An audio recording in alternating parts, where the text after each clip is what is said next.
அப்புறம் இங்க சில பேரு, தம்பி உனக்கெல்லாம் என்ன தெரியும், நீ எல்லாம் எப்படி தாக்கு பிடிப்ப, இந்த அரசியல் பெரிய அகழியாச்சு, அதுல தண்ணிக்குள்ள முழுகிட்டோம், தலையை தூக்கிக்கிட்டோம், வாயை பொழந்துக்கிட்டோம், இந்த ராட்சச முதலைகள்லாம் ரகம் ரகமா இருக்குமே, இவங்களெல்லாம் தாண்டி நீ எப்படி கோட்டைக்குள்ள போவ, உன்னால முடியுமான்னு கேள்வி மேல கேள்வி, கேள்வி மேல கேள்வி. இந்த கேள்விகளுக்கெல்லாம் நம்ம ஸ்டைல்ல ஒரு குட்டி கதை ஒன்று சொல்லாமா? ஆனா இது ஆடியோ லான்ச் ஃபங்க்ஷன்ல சொல்ற மாதிரி இந்த மோட்டிவேஷனல் கதைலாம் கிடையாது. நம்மளுடைய ஸ்டாண்ட் என்ன, நம்ம எடுக்க போற டிசிஷன் என்னன்னு டெலிபரேட்டா சொல்ல போற கதை. சரிங்களா? ஒரு நாட்டில் ஒரு பெரிய போர் வந்துச்சான். அப்ப அந்த நாட்டில் இந்த பவர்ஃபுல்லான தலைமை இல்லாம போனதுனால ஒரு பச்சை புள்ள கையில தான் அந்த பொறுப்பு இருந்துச்சான். அதனால அந்த நாட்டில் இருந்த அந்த பெருந்தலைகள்லாம் ரொம்ப பயந்துகிட்டு இருந்தாங்களாம். அந்த சின்ன பையன் அந்த நாட்டோட படையை நடத்துற பொறுப்பை ஏத்துக்கிட்டு போர்க்களம் போலாம்னு சொன்னானா.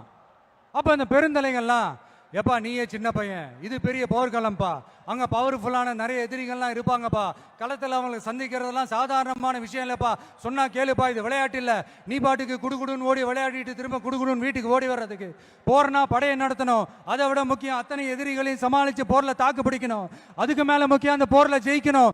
உனக்கு யாரோ கூட்டோ துணையோ இல்லாம நீ எப்படிப்பா அந்த போரை நடத்துவ, எப்படி ஜெயிப்ப அப்படின்னு எல்லா பெருந்தலைகளையும் கேட்டப்போ எந்த பதிலும் சொல்லாம போருக்கு தனியா தன் படையோட போன அந்த பாண்டிய வம்சத்தை சேர்ந்த அந்த பையன் என்ன செஞ்சான்னு சங்க இலக்கியத்துல ரொம்ப நல்லா தெளிவா சொல்லியிருக்காங்க. படிக்காதவங்க படிச்சு தெரிஞ்சுக்கங்க, இல்லைன்னா படிச்சவங்க கிட்ட கேட்டு தெரிஞ்சுக்கங்க. ஆனா கெட்ட பையன் சார் அந்த சின்ன பையன். இதுவரைக்கும் கொள்கை கோட்பாட்டு அரசியல்னு புதுசா ஒரு விஜய பார்த்திருப்பீங்கன்னு நினைக்கிறேன். இப்ப நீங்க பார்க்க போறது உங்களோட அப்பப்ப ஹார்ட் டு ஹார்ட் பேசுற அந்த விஜய். என்னதான் நீங்க என்ன தளபதி தளபதின்னு ஆசையா கூப்பிட்டாலும் இந்த கூத்தாடி கூத்தாடின்னு சொல்றாங்களே அந்த விஜய். கூத்தே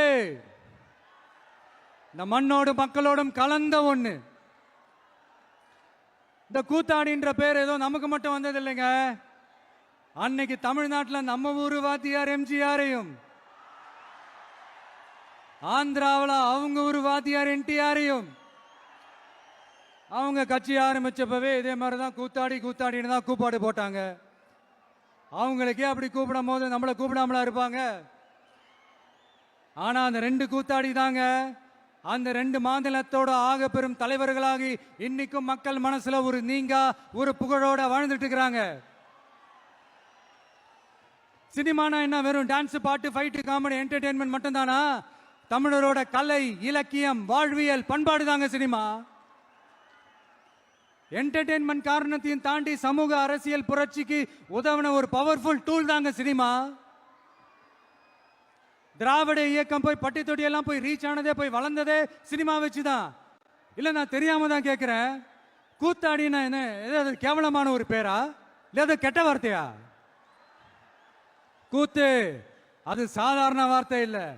ஏன்னா கூத்து சத்தியத்தை பேசும், சாத்தியத்தை பேசும், கொள்கையை பேசும், கோட்பாட்டை பேசும், கோபத்தை பேசும், சோகத்தை பேசும், அரசியலை பேசும், அறிவியலை பேசும், நல்லதை பேசும், உள்ளதை பேசும், உண்மையை பேசும், உணர்வோட பேசும். இதெல்லாத்தையும் கொஞ்சம் கூட சோர்வு இல்லாம கொண்டாட்டமா பேசும்.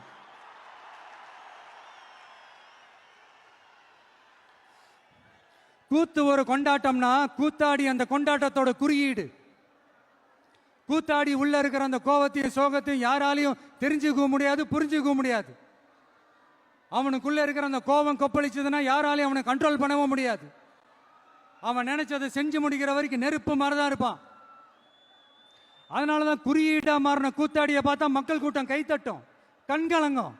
காரணம் வேற ஒன்றும் இல்லை, அவன் நம்மள மாதிரியே இருக்கிறானே, நமக்கான ஆளா இருக்கிறானே, நாம நினைச்சதை பேசுறானே, நமக்காக பேசுறானே அப்படின்ற அந்த கனெக்ட் தான் கூத்தாடிய மக்கள் கொண்டாட காரணம்.